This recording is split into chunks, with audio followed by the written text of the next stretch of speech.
as hell in here. Yeah, man, but it's a dry heat. Hey! We're recording the podcast! Shut up! Good morning to you wherever you are, because it is Morning Somewhere! for August 23rd, 2024. My name is Bernie Burns, sitting right over there. She's in the hot side dish category on the Chick-fil-A streaming service. How dare you? Ashley Burns, everybody. How What's wrong dare with you? that? I'm a Maine, all right? I'm hot, You're Maine? hot on Maine. You are the Chick-fil-A deluxe sandwich of the streaming service. Oh, does that mean I get a tomato and a lettuce?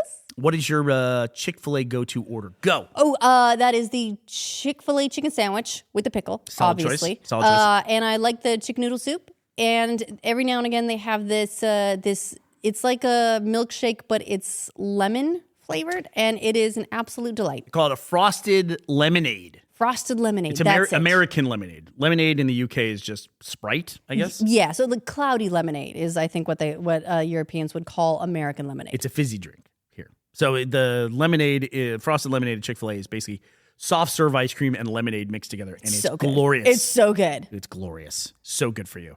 But you can't get it on Sunday. You can't get it on Sunday. Right. It's good. It's good every other day of the week.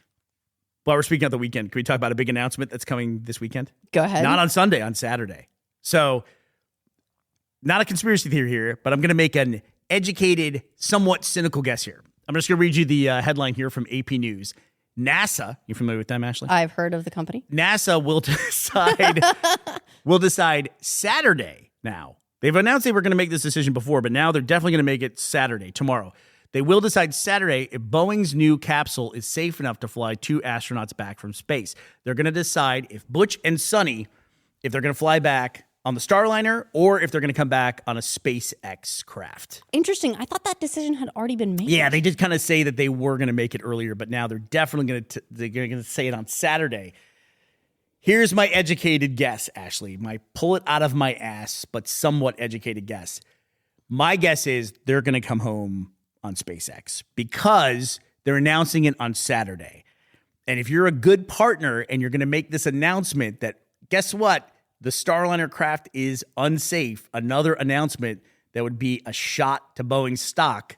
Make that announcement on Saturday. Oh, you mean when the stock market is closed and Yes. no one can panic sell their Boeing stock? Yes, or they have a couple days to adjust to that information, and then when Monday starts, maybe people will have forgotten about it. Ooh, that is cynical, but that doesn't necessarily mean that you're wrong. Like this, NASA will say, yeah, they're coming home on SpaceX, and then Boeing will immediately say, hey, did you hear that monkeypox is in Thailand now? Get people thinking about something else. You're just distracted with this other horrible potential disaster. You never know what'll come up. You never know. You got a full 48 hours it is 2024. Some random bullshit will probably happen in that amount of time. You just gotta wait it out 24 hours, and then someone else has got a problem. That's my theory. Okay. I mean, look, if you're the Boeing representative on that team, you're like, hey, guys, can you make this announcement on like Friday at 5:30? Like 8 p.m., right? Just after the markets close. Yeah. While we're talking about NASA, this is my personal space problem. You're having a problem with space? At the moment, I am having a problem with space. So depending on when we record this podcast, there is a window that I face, and this window has shutters. And our home is very old. It's very old. So these wooden shutters are kind of warped, and there's a little crack. And if we record the podcast at just the right time, meaning right now, the sun lines up perfectly, and the sun just comes right through and whang, right into my eye, my left eye. And I always think about this. What an incredible shot. How far away is the sun? Do you know? I don't know, a couple 100 million miles? Billion miles? There's How actually far? a cheat to this. It's 1 astronomical unit away. It's its own it's- measurement. It's 8 light minutes? There you go. And so it's 93 million miles away. So some fucking photon from the sun made a 93 million mile shot to go right through that crack and hit me straight in the eye. Right here. So 8 minutes ago, right? 8 minutes ago, it just picked you out and decided, fuck you in particular. Right. I know there's trillions of photons, or God knows how many photons that are, sent our direction by the sun. But 8 minutes ago, they were all on the surface of the sun. And they're like, what are you doing today? I don't know, got to check out a lot of trees. This one is like, I know what I'm doing. See that guy right there? the fuck is Dale? You know what, though? Then you really have to appreciate the ones who are like, watch this. I'm going to do a trick shot. I'm going to bounce off this glass, and I'm still going to get him in the eye. Straight in the eyeball. That is more amazing. Like somehow there's a photon that comes 93 million miles away, bounces off like somebody's watch, and then goes straight away. And they're like, yeah, nailed it. That's like the Globetrotter, the Harlem Globetrotter of photon out there. So that's my space problem, Ashley, that I'm having today. Speaking though of sun and having problems with it, it's been very, very hot in our previous home of Austin. I know it's been hot elsewhere as well, but we see a lot of Austin particular related news. There was a photo I saw of someone who'd gone out outside their house and they put a frying pan down on the concrete and they were cooking eggs on the concrete. They had one of those laser thermometers, right, that you just point at something and it tells you what the temperature is. And it was 131 degrees. That is very, very hot. 55 degrees Celsius. Those photons are busy. More than 55 degrees Celsius, more than halfway to boiling, if you think about that. That's kind of a crazy metric, kind of a milestone to pass. That is wild. Yeah, that's so much hotter than, like, I think you're not even supposed to have hot tubs that hot, right? Oh, no. I think hot tubs are like 104 is the max you're supposed to go up to. Yeah, that's not. Fahrenheit. Yeah, that's not 130. So let's go ahead and let's just take that temperature down, if you all don't mind. Do you know what 130 is Fahrenheit? What? Medium rare, babe. Oh my God. That's the sous vide temperature that we use to cook a steak medium rare. So if you put your bare feet on that concrete, you're basically cooking your feet to medium rare. Yeah, it becomes a problem with like pets too, because not a lot of people think about it, But I mean, I feel like I walk around, in the hot Texas heat, and when you hit a hot patch, you know it. Like you don't sit still. You kind of like you have to jumping kind of around. dance. Yeah. Though, this does make me think of something. There's something else recently that happened, and I promise this is going to come full circle. And that is Ford announced that it's scaling back what it does with EVs, right? So they had plans for this like huge, like a 3-row, full-size SUV that was fully electric, right? A full EV, big SUV. They're one of the few companies, I think, that's been really focused on making large electric vehicles. Like they had the Ford F-150, it's a big truck, right? Well, big truck for Europe. Normal size truck America, huge truck in Europe. Yeah, we need to, like the Ford F-150 is like the baseline model for Texas. I know there's smaller ones, but like that's almost like the entry level pickup truck in Texas. An F-150 here would be massive. In fact, I'm not sure it would fit in the lanes. We work with some tradesmen on a regular basis, and there was a builder, a joiner, carpenter in America, and he found out that JD drove my old hand-me-down F-150 when he learned to drive. He drove an F-150. He was astonished by that. He talked about an F-150 like it was a Sherman tank. I mean, here it basically is. That's an enormous vehicle for this area. Couldn't believe that JD was driving an F-150 around. And in Texas, that wouldn't even be like a massive That's a truck. mid-size. That's a mid-size car in Texas. F-250 and F-350, a dually with the dual back wheels. If you drove something like that here in the UK, they would probably scramble fighter jets. They would assume they're being invaded. But Texas is going to be scaling, or Ford is going to be scaling back what they're doing with not just scrapping this EV, but EVs in general, because demand has been falling. They said they've got like basically a crunch going on, and they're not the only ones. EV demand has been falling. I think what's happened is all the people that were really easy to sell an EV to have bought an EV. I think it's weirdly political too, like a lot of things. You know what I mean? It's they've tapped out on the EV market, and there's some people who are just, even if they would prefer an EV, they just can't bring themselves to buy an EV. What do you think the EV version is of like rolling coal? You're like rolling sun. Do you just like roll down the windows and turn the air conditioner full blast, and that's like rolling sun? No, that's when you block traffic with a protest. That's my mistake. That's the liberal equivalent of rolling coal, essentially.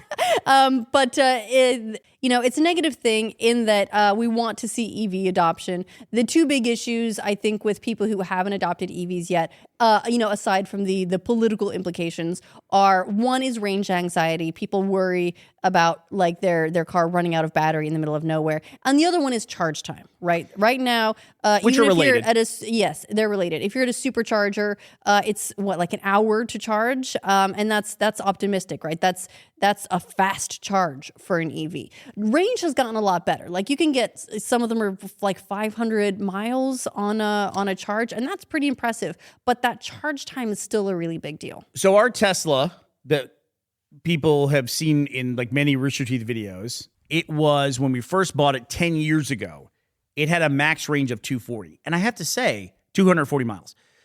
I got to say that 10 years later, those batteries can charge up to 236 miles still. So that speaks a lot for the life cycle of those batteries.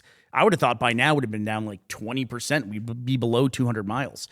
But even when I was using it recently, because it's in storage in Austin, when I go back there and visit, I can get it out and use it.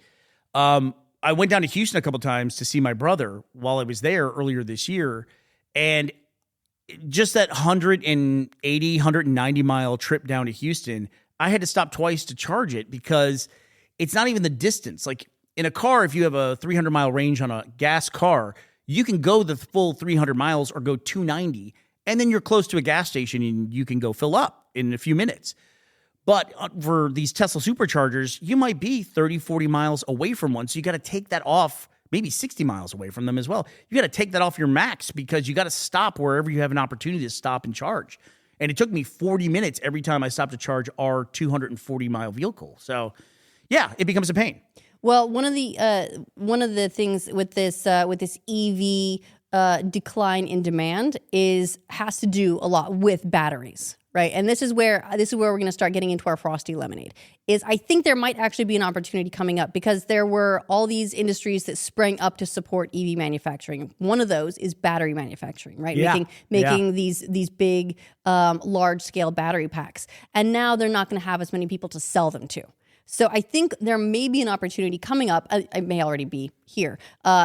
Where the price of like large scale home battery packs could come down. Yeah. So instead of cooking eggs on your concrete, you just roll out your solar panels, right? So roll out your solar panels, plug them into this huge battery pack, and then you can actually have like battery storage at home. Normally, the way solar works is you actually like become part of the grid, right? Like you generate power, it goes into the grid, and the power company pays you for it, and then charges you less for what you take out, right? There's a balance. I think a lot of people think when they install solar, they have this kind of fantasy that they can cut the cord to the electrical grid and they're completely on their own. And it's just not the case. You're just like, you have a little offset from whatever they buy power from you at the moment, but you're part of the distributed power generation network at that Right, point, like essentially. you're joining the grid. You're like part of the grid. You're like now. a substation, tiny one. But maybe if people have this capacity to actually get home batteries for an affordable price, they can kind of, if not cut the cord, have a backup, right? We were talking the other day about was 98% of Americans have received an extreme weather event alert sometime this year. And I think it was 99. and if you're in Texas where the grid just goes down every year now, it could be very helpful to have a huge battery pack in the house, right? Just in the garage to power things if you need them. And so we might be able to get to a place where that's an affordable thing to do because the batteries still need to be sold to someone. A lot of homeowners, when they calculate whether or not they're going to put on solar panels, they go through this whole thing of like, what is the current government incentive? And then there's always this calculation of how long will it take me to pay this off? And do I expect to still be in the house at this point in time? And last time I looked at it, it was like 7 years to pay it off. Batteries just add to the front end cost, but it is nice that you can use them to power at night and things like that because you don't have to rely on the grid when your solar panels are working. You can be storing it during the day, especially if you're a normal working person. You're not using as much electricity when you're not in the house, and that's when the sun's out. Yeah, or just, go ahead and install your own offshore wind farm. Yeah, so yeah. That's going to be affordable any day now. Can I talk to you a little bit about that? Because I did some digging on that. And okay. This was kind of a sensitive issue, it turned out. We're talking about the windmill blade that ruptured, that shattered off of the coast of Nantucket and Martha's Vineyard. We talked about that earlier this week and how local residents are now completely against the wind farm because of this huge energy disaster that has taken place offshore. And we actually had on our subreddit, Morning Somewhere, we had a few people, shockingly a high number of people for how small these two populations of these islands are. They weighed in as locals and saying, like, varying degrees of, well, they had to take away 2 dump trucks worth of material, and now there's forever chemicals in the water and that kind of thing. And those things are important. I don't think the 300-foot blade is going to put a dent in the overall forever chemicals that are out there in the environment. JD, as a matter of fact, a little aside here, JD sent me this article from The Guardian. This is one of these horrible headlines you read these days. Microplastics are infiltrating brain tissue, studies show.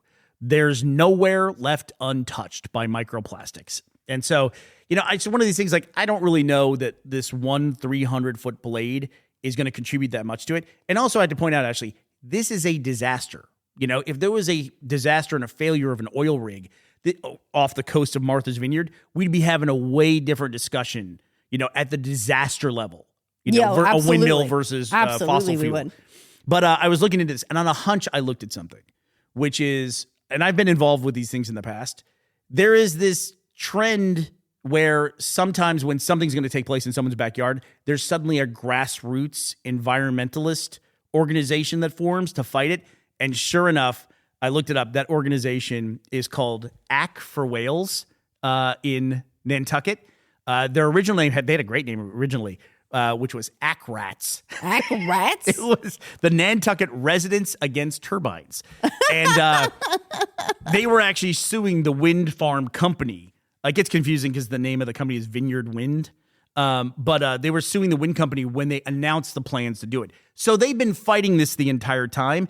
And now that this blade has failed, now they just have this attention and this reason to say, this is why we don't want it. They feel like they've got the ammunition They've for it. tried everything in the book to try to fight this thing. And I've been involved with things like this before. There was the house where Rooster Teeth started down in Buda. I'm going to tell this really quickly. There was a big ranch down there called Ruby Ranch. And the family that owned it took half of the land from the ranch, and they used it to establish these like homesteads, like the little properties of 3 to 5 acres where people could build homes.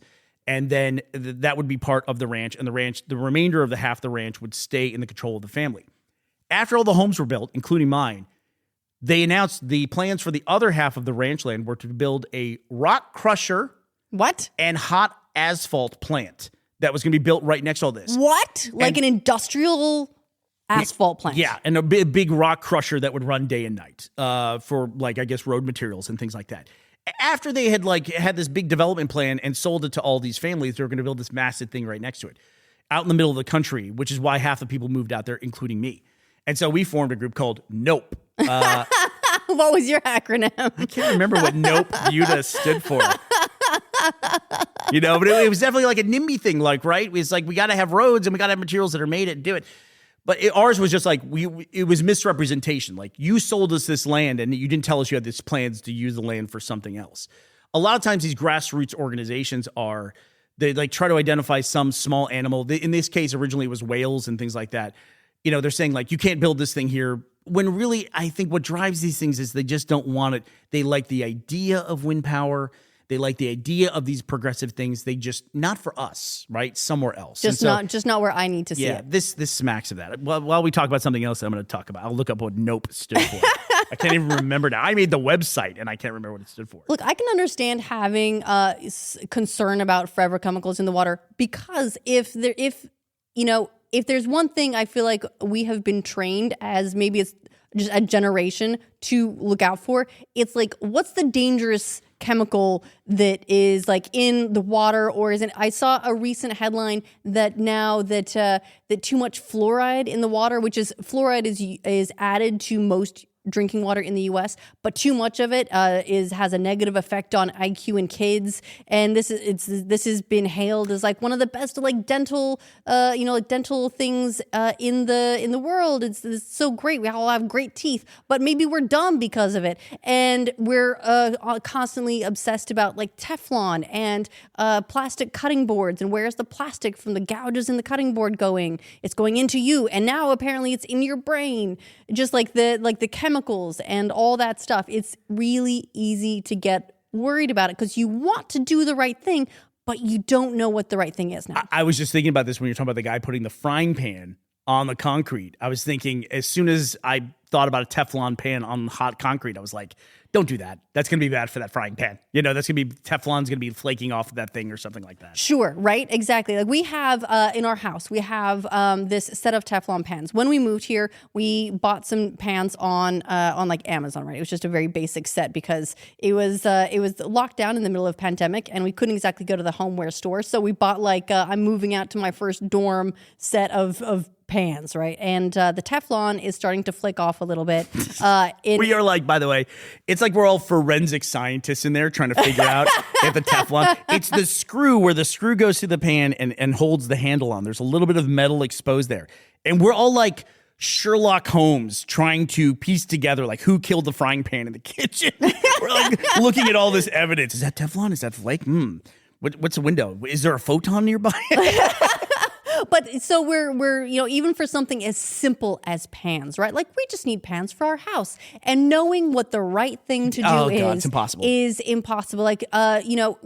They say there's do we need enamel cast iron? Do we need what I hear good things about this stoneware, but what's it coated in? Apparently we can't do Teflon. Are we supposed to do all stainless steel? You want to do the right thing, but you're not sure sometimes what the right thing is. Or you won't find out until 5 years from now when they tell you this thing you've been using for the last 5 years has been terrible, but now we're not using it anymore. Isn't that a great announcement? Yeah, I remember this is much older, but when they started selling water bottles as BPA free, I was like, what's a BPA? And what have I been having in my water bottles up to this point? For me, it was frying pans. It was PFOA. I saw all these things in Bed Bath & Beyond there. It's this frying pan is now PFOA free. It's what's a PFOA? What is that? Here's even to illustrate that. Here's an article saying that BPA free isn't always better. This is from Yale Scientific. Great. BPA isn't always better. Here's the dangers of BPS, the BPA substitute. Oh, come on. I do feel I feel paralyzed sometimes about containers in general. What can I put stuff in where I'm not leaching chemicals into it and poisoning myself with it? I feel a lot of people must feel like that these days. I just feel I don't know. Just tell me what to use. Even if it's more expensive, tell me what the best thing is. Because even glass is sometimes coated or treated or manufactured in a way that has one of these chemicals in it. And sometimes metal does as well. It's what can I use? Please. How is this not a company that just does this? That just does this is not even sustainable, not even eco-friendly. What's people-friendly? This is just made with steel and water. That's it. That's what this is. This is just glass. That's it. This is just we just pointed a bunch of photons at this sand and turned it into glass, and here's your bottle. We made this glass from the cleanest sands of the beaches of Nantucket. Whoops! Wait a minute. It has to be good for you. Oh man, it is. It's just hard to know sometimes. There's so many background worries. But as NASA or Boeing said, give it 24 hours and we'll have something else to worry about. Yeah, at least something else to worry about. Yeah, looping back on a couple of things. Do you remember years ago, quickly on the EV thing? Years ago, Elon Musk did a presentation. It was a split screen style of thing where he showed a guy filling up at a gas station, and on stage he brought up an electric vehicle, a Tesla. And he swapped the batteries out, and these stations were going to be everywhere. It was like drive on, drop the battery pack off. They fasten on a new fully charged battery pack, and you're away in 5 minutes. It was one of these great promises of the future for Tesla, and once again, it was one of those things. After they made the announcement, you never heard about it ever again. Ever again. I literally have not heard about that one time since that announcement. Yeah, that's one of the things that they go that is amazing. That's the future. Wait, what kind of infrastructure has to go into place to support that again? Oh, yeah, that's not happening. Your average driver can't afford an F1 pit stop. By the way, I got to point out just to drive this point home, Nope Buta, the people that were fighting the rock crusher because it was going to be noisy and stinky and terrible. Nope stands for Neighbors Organized to Protect the Environment. Go figure. All right. There you go. I made that website. So you're in it. Yep. You're in it now. I'm part of the problem. All right. Well, before we go, just a reminder to everyone: we are going to be playing some Fall Guys this weekend. Tomorrow afternoon / evening, we'll have some more details on Patreon for our tier 2 and up patrons. So please check that out. If you want to get a head start, go ahead, get Fall Guys installed on your platform of choice. It's on all the major consoles, PC. I think it's on mobile as well. It's free and it is cross-platform play. So go ahead, get that installed and get ready for us. It could, if you were a patron, you could be part of this. Patrons like Zach Hurt and A.H. Cormick, who are our sponsors for today. Thank you both for sponsoring this episode of the show at patreon.com/morningsomewhere. All right, well, that does it for us this week, ending August 23rd, 2024. We will be back to talk to you on Monday. We hope you'll be here as well. Bye, everybody.